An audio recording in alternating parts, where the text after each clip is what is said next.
제목을 하나님의 한탄, 서러움이라고 길게 돼서 하나님의 한탄이라고 했습니다. 며칠 전에 친구가 카톡을 하나 보내주었습니다.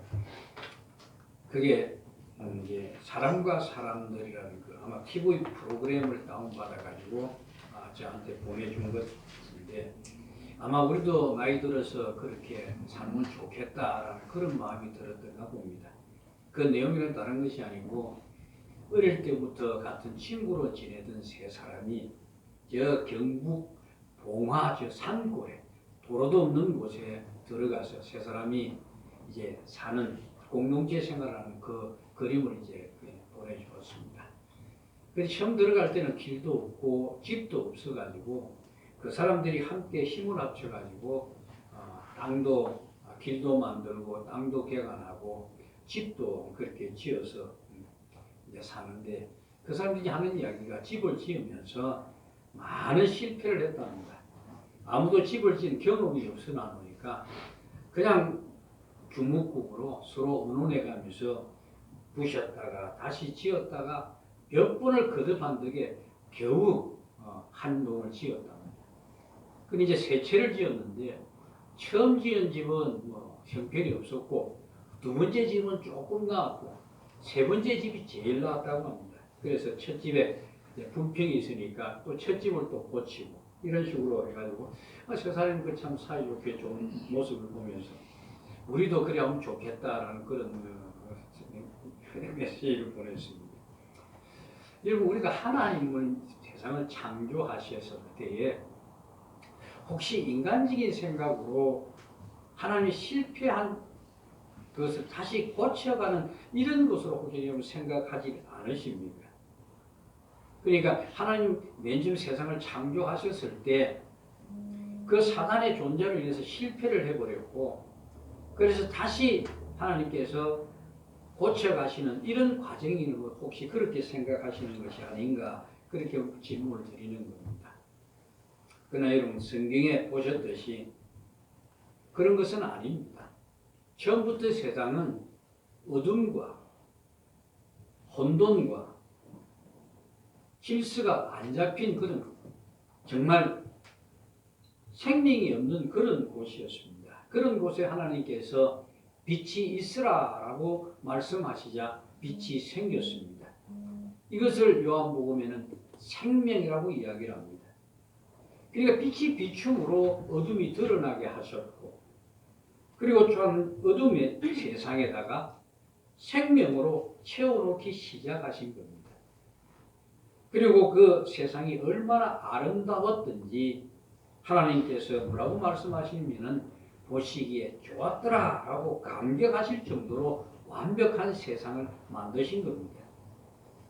그런데 이 세상 안에 사단의 존재가 있었습니다. 이 존재는 하나님의 형상대로 지음을 받은 인간을 하나님의 말씀에 불순종하게 만들어서 죄악 가운데 떨어지게 만들었습니다. 그렇다고 하나님께서 이 오염된 세상을 그대로 버려두었겠습니까? 그러진 않으시겠지요. 그래서 전능하신 하나님께서 어떻게 하십니까? 차라리 확 다 지워버리고 새롭게 만들면 간단할 수 있는 일이지만은 하나님은 그렇게 하지 아니하시고, 창세기 3장 15절에 보시면은 여자의 후손을 통해서 세상을 새롭게 하실 것을 말씀하십니다. 그러니까 아담을 넘어지게 하는 사단의 세력을 짓밟아버리고 새로운 세상을 만드시겠다는 말씀입니다. 처음 지은 인간은 어디서 만들어졌습니까? 거기에서 지음을 받았죠. 그러나 여자의 후손으로 인해서 세워질 그 세상에 하나님의 자녀들은 어떤 자들인가? 흙으로부터 나온 자들이 아니라 생명을 가진 자로 태어납니다. 저 사람 아담은 사단의 유혹으로 넘어졌지만은 거듭 태어나는 자는 두 번째 아담인 예수 그리스도 안에서 새로운 생명을 가지고 영원한 생명을 가지고 태어나는 겁니다. 그래서 두 번째 태어나는 이 아담의 후손들은 죄와 생명을 분별할 수 있는 지각을 가진 자로서 새롭게 하나님을 섬기는 자들로, 하나님의 백성된 자들로 이 땅을 채우실 겁니다. 그때가 되면 그 땅은 하나님께서 왕이 되시는, 그리고 하나님의 은혜를 아는, 오직 하나님만을 찬양 경배드리는 자들로 채워집니다. 그것을 우리는 하나님의 나라라고 부릅니다.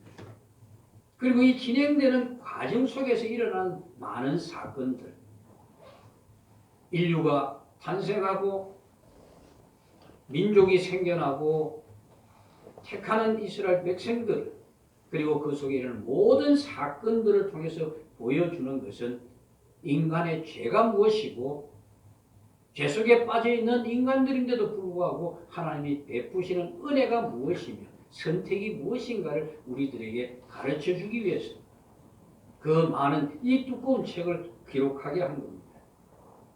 그런데 오늘 본문에서 처음 나오는 말씀이 뭡니까? 하나님께서 땅 위에 사람을 지었으면 한탄하사 근심했다고 합니다. 하지만 8절에 보시면 놀랍게도 그러나 노아는 여호와께 은혜를 입었더라. 그렇다고 해서 노아가 하나님 앞에 은혜를 입을 만한 선한 행위나 아니면 그런 하나님 잘 섬겼다는 그런 이야기가 아닙니다. 이게 보신다시피 은혜를 입었더라라고 하는 것은 일방적으로 하나님이 베푸셨다는 이야기지 은혜 받을 만한 일을 했다라는 그런 이야기가 아닙니다. 결국 무슨요? 인간은 결코 자신의 선한 행동에 의해서 하나님과의 올바른 관계를 유지할 수 없다는 사실을 명확하게 보여주는 사건이기도 합니다. 이런 사실에 대해서 사도 바울은 로마서 10장 2절 3절에서 뭐라고 이야기하냐면 내가 증언하노니 그들이 하나님께 열심히 있으나 올바른 지식을 따른 것이 아니라 하나님의 의를 모르고 자기 의를 세우려고 힘써 하나님의 의에 복종하지 아니하였느니라. 이 말은 뭔가 하면 로마 교회에 있는 율법주의 유대인들을 보고 지금 하는 이야기입니다. 그러므로 노아가 은혜를 입은 것은 의로운 행함이 아니라 언약을 위해 선택받은 자라는 이야기입니다. 그래서 그에게 은혜를 베푸신 겁니다. 그것은 하나님이 창조하신 세상은 하나님 보시기에 한탄할 수밖에 없을 정도로 죄가 가득했고 또 사람들이 생각 또한 계획이나 모든 것이 악했다고 말씀하고 있기 때문에 그 가운데 선택을 입었다는 것은 하나님께서 언약을 이루시기 위해서 택함을 받았다는 이야기입니다. 오늘 우리가 세상을 살아가면서 이 육신의 삶이 외면되지 못하고 본능적인 이 생명을 유지하기 위해서 우리가 바둥거릴 수밖에 없지만 그러나 우리에게는 하나님이 그의 언약의 백성으로 택해 주셨다는 놀라운 은택을 입었다는 사실을 여러분 명심하셔야 합니다. 한편으로 생각해 볼 때 하나님께서 세상을 창조하실 때 처음부터 아예 인간이 사단의 유혹에 넘어지지 않도록 만드실 수 없었을까요? 분명히 하나님 전능하신 하나님이라고 그러시는데 왜 그렇게 하지 않으셨을까요? 하나님 몰라서 그랬겠습니까? 당연히 다 아십니다. 이 사실을 어떻게 알 수 있는가 하면요. 에베소서 1장에 가시면은 바울이 놀라운 이야기를 합니다. 1장 3절 보시면 찬송하리로다 하나님 곧 우리 주 예수 그리스도의 아버지께서 그리스도 안에서 하늘에 속한 모든 신령한 복을 우리에게 주시되 그러는데 그 뒤에 따라오는 말씀은 곧 창세전에 그리스도 안에서 우리를 택하사. 이 얼마나 놀라운 사실인 줄 아십니까? 여러분이 지금 이 자리에 앉아 계시고 예수를 나의 구주로 고백한 것이 어느 날 갑자기 그렇게 된 것이 아니고 창조 이전에 하나님께서 그리스도 안에서 계획하시고 택하셨다는 이 놀라운 사실입니다. 그러니까 여러분 세상이 죄악으로 가득해질 것이고 모든 사람이 항상 악할 것으로 아셨고 죄로 가득해진 이제 부패함을 아셨을 뿐만 아니고 이에 대한 해결책도 다 가지고 계셨던 겁니다. 우리가 분명히 이렇게 아셔야 하는 것은 우리가 목적하는 것과 하나님의 목적하시는 것이 뭔가라고 이야기할 때 우리는 자꾸 우리의 삶이 하나님으로 인해 세상에서 부요해지고 내가 하는 모든 일이 형통하기를 소망하지만 하나님은 우리의 육신의 소망을 들어주시는 것이 아니고 예수 그리스도 안에서 하나님을 영원히 찬송과 경배드리는 자로 세우시길 원하는 겁니다. 그래서 우리가 알아야 할 것은 첫 창조는 하나님의 목적하신 바를 완성을 위한 시작입니다. 우리가 주기도 중 이런 말씀이 있지 않습니까? 벌써 몇 번째 말씀드리는데 하나님의 뜻이 하늘에서와 같이 땅에서도 이루어지리라. 이 기도를 가르쳐 주시고 있듯이 하나님의 은혜와 사랑으로 세워질 하나님 나라의 뜻을 두신 것이고 그 일을 위해서 인간이 하나님께 불순종한 길을 나아가고 사단에게 유혹가 넘어지기까지 그냥 두고 보신 겁니다. 그럼 세상이 죄악으로 가득해지는 것을 모두 알고 계신 하나님께서 왜 이렇게 한탄하셨을까요? 여러분 한탄이라는 게 뭡니까? 내가 한 일, 옛날에 한 일을 지금 와서 되돌아보니까 참 잘못된 일이라는 것을 깨닫게 될 때 한숨이 나오지 않습니까? 그걸 우리가 한탄한다고 그러지 않습니까? 그럼 하나님께서 인간이 타락할 것이라는 걸 몰랐다면은 이 한탄할 수 있겠지만은 이미 알고 계셨다고 한다면 한탄할 이유가 없지 않습니까? 그게 일반적으로 우리가 알고 있는 생각 아닙니까? 하지만 하나님의 한탄은 후회도 아니고 하나님의 뜻대로 되지 않은 결과에 대한 단식이 아니랍니다. 하지만 인간의 상식으로 볼 때 왜 실패할 그런 사람을 지었을까? 그 탄식하면서 후회하는 것으로 보일 수밖에 없지요. 그렇다면 이런 의문이 들지 않습니까? 왜 하나님께서 처음부터 마귀를 이길 수 있는 존재로 인간을 만드셨다면은 그때 이런 인간이 실패도 하지 아니하셨을 거고 하나님이 그 모습을 보고 한탄할 일이 없지 않겠습니까?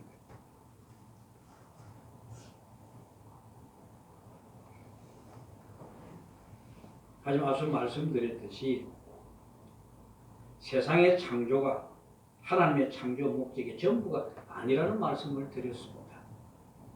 모든 해답은 3장 15절에 있습니다. 마귀를 멸하기 위해서입니다. 그러므로 하나님의 세상 창조는 그분의 뜻을 이루기 위해서 사건의 일부입니다. 이 땅에 하나님의 나라가 이루어지기 위해서. 이 같은 사건 안에서 우리는 하나님의 백성으로 부름을 받은 겁니다. 도무지 돌아올 수 없는 죄악 가운데서 하나님의 은혜와 사랑으로 인해서 기뻐하고 그분을 경배하는 하나님의 백성들로 부름을 받았다는 것. 얼마나 놀라운 일입니까? 이것보다 더 복된 것이 있을까요? 세상 중심의 인간을 세우셨고 그 타락한 인간에게 죄와 영원한 생명이 무엇인지를 그리고 깨닫게 하셔서 영원한 하나님을 경배하는 자로 세우시기 위해서 지금 마귀의 존재를 그대로 놓아두신 겁니다. 만약의 경우에 하나님께서 인간이 죄짓지 않는 자로 만들어냈다고 한다면 성경은 1장, 2장으로도 충분합니다. 더 필요할 것이 무엇이 있습니까? 하지만 하나님의 뜻은 세상 창조에만 있지 않았습니다. 그러므로 사람을 지으신 것은 한탄하시는 것은 인간 창조를 후회하셨다는 뜻이 아니라 아담의 후손으로 태어난 모든 사람이 하나님의 한탄의 대상이 될 뿐이라는 이 말씀을 하고 계시는 겁니다. 오늘 우리들이 하나님께 기쁨이 되는 자들이 있습니까? 없습니다. 우리가 아무리 신앙생활을 참 열심히 하고 하나님의 말씀 앞에 나를 헌신하고 충성을 다한다 할지라도 하나님께 기쁨이 되지 못합니다. 여러분 생각해 보세요. 바리새인들만큼 우리의 신앙생활 하는 것 같습니까? 안 됩니다. 그 사람들은요 철저하게 지켰습니다. 속에는 죄악이 들어있을지라도 외형적으로는 흠이 없을 정도로.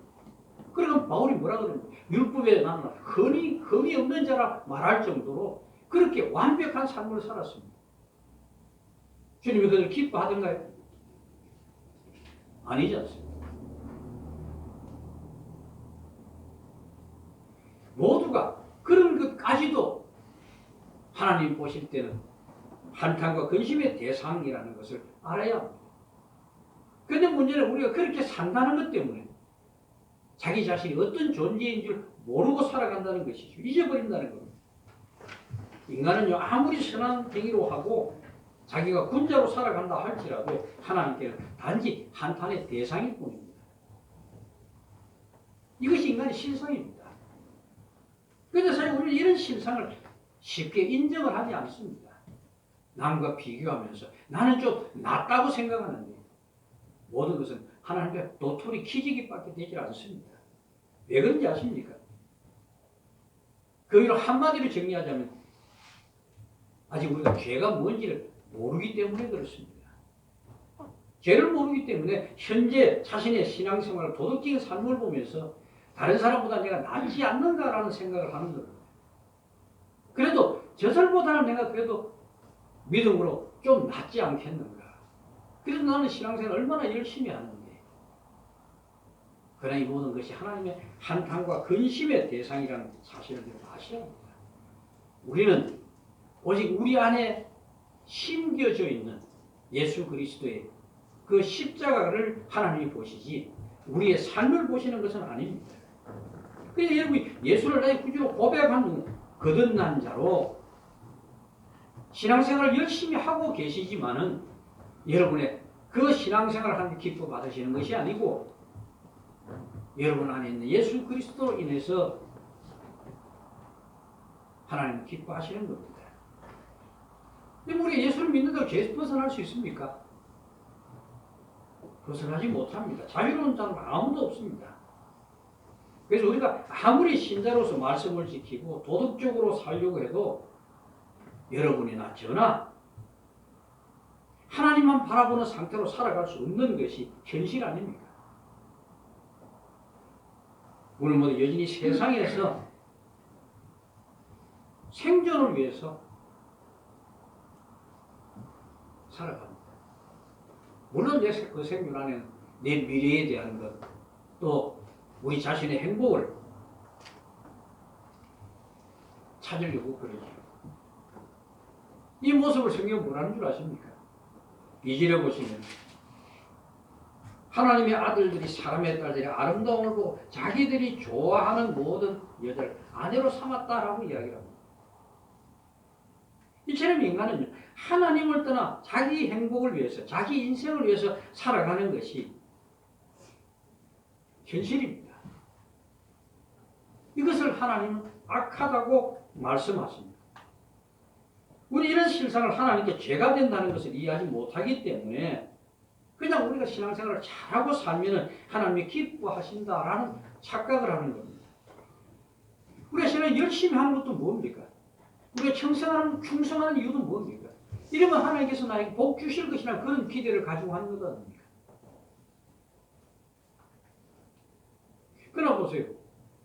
복음서에 그 부자 청년이 주님을 찾아와서 자기 행을 다 이야기합니다. 율법을 다 지켰다 그럽니다. 11조도 했다 그럽니다. 그러고 난 뒤에 묻습니다. 어떻게 영생을 얻습니까? 그래서 주님 뭐라 그럽니까? 네 가지고 다 가난자 팔아가 주고 나를 따르라. 이 청년이 근심하고 돌아가 버리지. 그 청년 속에서 우리는 뭘 봅니까? 그가 하나님을 섬기고 살았습니까? 돈을 섬기고 살았습니까? 돈을 섬기고 살았죠. 그러니까 우리 모두는 누구나 할 것 없이 하나님의 택함과 은혜 주심이 없이는 하나님께 설 자가 아무도 없는 겁니다. 실제로 보시면 내가 창조한 사람을 내가 지면에서 쓸어버릴 때 사람으로부터 가축과 기는 것과 공중의 새 가지 거리하래. 이는 내가 그것들을 지었으면 한탄함이라 하시니라. 그리고 하나님이 보실 때 세상을 완전히 쓸어버릴 수밖에 없을 정도로 죄가 가득했다는 겁니다. 하나님 스스로가 창조하신 세상을 심판하는 이해가 가십니까? 자기가 만들어 놓고 자기가 그 물건이 마음에 들지 않는다고 때리 부시는 거 보면 이게 어떻습니까? 하나님은 하나님이 창조하시고자 하는 뜻한 바와 계획이 있습니다. 참된 세상, 하나님의 뜻이 그대로 행하는 그런 세상이 있기에 하나님의 심판은 하나님의 당연한 일이었고, 그 심판은 완전히 작가가 잘못된 작품을 보고 완전히 뭉개버리는 그런 것이 아니고, 이 구수는 그 가운데 하나님이 택한 자를 세우십니다. 이게 하나님의 은혜입니다. 심판을 목적으로 하는 것이 아니고 하나님의 거룩함을 빚어가시기 위해서 한 영혼을 택해 주셨습니다. 그것이 누굽니까? 바로 노아입니다. 하나님께서 세상을 심판하시는 가운데 은혜를 입은 자를 남겨놓으신 것. 하나님 인간의 타락을 보시면서 한탄하고 근심하고 세상을 쓸어버리기로 작정하셨지만은 그 안에 은혜를 입은 자를 따로 구별해 놓으신 겁니다. 여러분 이걸 또 종말에 가시면 어떻게 그림을 한번 그려보세요. 어떻게 그림이 그려지는 거예요. 종말의 세상을 심판하실 겁니다. 그 심판한 중에 노아를 선택하듯이 하나님의 백성을 선택하십니다. 그 선택한 자를 통해서 하나님 이 땅에 하나님의 나라를 세우실 겁니다. 여러분 그 하나님의 선택 안에 여러분이 들어와 있다는 것이 얼마나 놀라운 일입니까? 우리 모두가 그 안에 심기어져 있다는 것, 이 얼마나 놀라운 일입니까? 이게 여러분 복입니다. 이게 축복이라 그러는 겁니다. 그저 내 손에 뭔가 좀 내가 하고 싶은 것 마음대로 이루고 내 뜻이 생각이 이루어지는 것, 그렇다 할지라도 여러분 하나님께서 외면되어진다면 어떻게 하겠습니까? 여러분 이 복을 모르면 안 된단 말이에요. 이걸 알기 위해서 무엇이 필요합니까? 내가 어떤 존재인가라는 것을 깨달아야 된단 말이에요. 도무지 하나님으로부터 구원받을 수 없는 존재인 나를 하나님의 자녀로 불러주셨다는 것, 주의 백성 삼으셨다는 것, 이것을 알기 위해서는 내가 하나님의 근심과 한탄의 대상이라는 사실을 모르면 안 되는 겁니다. 우리에게 십자가가 생명으로 보일 수 있는 것은 내가 내 자신의 저주받은 자임을 깨닫게 될 때 비로소 그 선택이라는 그 은혜가 무엇인지 알게 되는 겁니다. 이거 하나님으로 말미암아 은혜와 사랑으로 존재하는 새로운 세상을 창조하시는 그곳에다가 하나님의 백성을 세우시는 겁니다. 홍수 심판 후에 노아를 통해서 그렇게 세우시려고 하신 겁니다. 홍수 심판 후의 세상은 은혜를 아는 자와 모르는 자와 완전히 이제 나누어집니다. 저주는 은혜를 모르는 상태로 드러나게 될 것이고, 어둠이 드러나듯이 이 모든 계획과 뜻은 하나님의 창조 이전부터 작정한 것입니다. 그래서 사도 바울이 장세전에 우리를 택하사라는 말을 하는 겁니다. 여러분 아담에게 말씀하셨지 않습니까? 네가 선악과를 먹으면 정령 죽으리라. 그렇게 말씀하셨는데 그 말씀이 그냥 하신 게 아니고 그 말씀 안에는 하나님의 은혜와 사랑으로 세워진 새로운 나라의 완성이라는 의지를 담고 있기 때문에 선악과를 먹은 아담과 하와를 즉시 죽음으로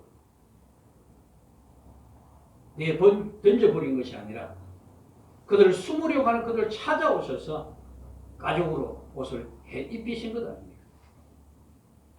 그리고 하나님의 한탄하심도 이런 하나님의 의지가 담겨져 있는 겁니다. 우리는 이 땅 위에 구원받을 만한 인간은 아무도 없다는 사실을 인정하셔야 합니다. 그리고 우리가 받아들여야 합니다. 타인의 문제가 아니고 우리 자신의 문제입니다.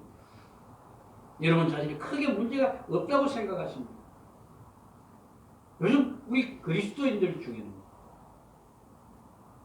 자신은 이렇게 사는 게 이렇게 다른 사람보다 더 나은 신앙생활을 하기 때문에 더 많은 것을 하나님께서 드리기 때문에 나는 괜찮은 사람이다라고 생각합니다. 그런 생각이 있다면 버리시기 바랍니다. 그리고 내 자신을 들여다볼 때 내 생각과 계획이 하나님이 한탄하고 근심할 정도로 항상 악하고 나쁘다. 이걸 여러분 볼 수 있는 눈을 뜨셔야 합니다. 우리가 언제 내 세상에 내 인생에서 벗어나서 하나님의 영광을 위한 생각과 계획을 세운 적이 있습니까? 여러분 신앙생활 하는 것도 전부 뭡니까? 늘 계산하지 않습니다. 내가 손해보지 않으려고 하는 그 대충 뭔가 남의 눈만 의식해가지고 우리가 하는 것이지 정말 전심으로 내가 내 속에 있는 걸 다 드러내고 해보셨습니까? 그리고 내가 심판을 받아야 할 존재일 뿐이라는 것을 절감하셔야 합니다. 그래야 십자가가 보입니다. 그럴 때 여러분이 하나님의 은혜와 사랑에 마음이 열리고 하나님의 은혜를 잊고 있다는 놀라운 은총 앞에 감격할 수 있는 겁니다. 오늘 아직 육신의 습성으로부터 벗어나지 못하고 있습니다. 그래서 그 육신의 이끌림에 항상 끌려다니죠. 내 의지에 주님이 인도하신 거는 전혀 다른 내 의지에 끌려가지 않습니까? 그리고 우리 눈에 보이는 것, 좋아 보이는 것, 집착하지 않습니다. 이런 우리 악한 실상으로 인해서 애통하는 마음이 있어야 합니다. 그러나 놀랍게도 이런 애통한 마음을 하나님이 기뻐하신다는 겁니다. 거룩한 모습으로 나오는 것을 기뻐하는 것이 아니고 그렇게 살지 못하는 애통한 마음을 가지고 주님 앞에 나오는 그것을 하나님이 기뻐하신다는 겁니다. 이것이 바로 내 자신에 대한 바른 인식입니다. 그리고 이런 내 자신에 대해서 실감하고 내 존재를 깨닫게 될 때 그때 비로소 하나님의 은혜가 무엇인지를 보인다. 오늘도 하나님은 세상 모든 사람을 한탄과 근심의 대상으로 바라보십니다. 물론 우리 역시 다르지 않지요. 그럴지라도 우리가 자연인과 다른 점은 은혜를 입은 자로 택함을 받았다는 사실입니다. 그래서 우리 안에 성령을 보내주셔서 우리의 육신의 소욕대로 끌려가는데도 우리의 생각 자체는 항상 하나님께로 향하려고 하는 그런 인도하심이 우리 안에 일어나는 겁니다. 이것이 자연인들, 하나님을 알지 못하는 자들과 다른 겁니다. 그러므로 우리 자신이 은혜를 입은 자로 아신다면 당연히 하나님 앞에 찬송과 감사를 돌려야 합니다. 이것이 예수 안에 거듭난 신자의 모습입니다. 하나님은 새 창조 안에 있는 신자는 세상에 붙들린 인생을 추구하지 않습니다. 왜 그런지 아실까요? 그것이 어리석은 것인 줄 알기 때문에 결국 그것은 사라질 것인 줄 알기 때문에 그렇습니다. 그래서 주님이 비유로 말씀드리지 않습니다. 부자가 큰 창고를 짓고 오늘도 묻고 내일도 묻고 그러나 이 저녁에 내 목숨을 거둬 가버리면 그 무슨 소용이 있습니까? 아무리 세상의 것으로 호화롭게 치장한 인생이라 할지라도 결국은 하나님의 심판 앞에 무너져 볼 수밖에 없다는 것입니다. 그래서 소망이 되시는 주님을 바라보시기 바랍니다. 그리고 여러분이 교회를 섬길 때 여러분 자신의 계산하지 마시고 정말 바르게 한번 섬겨보십시오. 여러분이 말씀을 경험하셔야만이 믿음을 간직할 수 있습니다. 경험해보지 않는 말씀은 말씀이 아닌 겁니다. 오늘 이 시간 다시 한번 여러분 마음에 마지막 심판 때에 그때 가서 하나님의 여러분을 선택해 주심에 대해서 놀라운 결과를 보시게 될 것이지만 오늘 지금 현실에서 여러분이 과연 나는 하나님 앞에 어떤 존재인가를 한번 깊이 한번 생각해 보시고 이런 나를 하나님이 구원해 주셨다는 거예요. 예수 그리스도 안에서 나를 택해 주셨다는 거예요. 이 일로 인해 여러분 항상 여러분 삶 속에 감사할 수 있고 찬송하시는 분들이 되시기를 기원드립니다. 기도하겠습니다.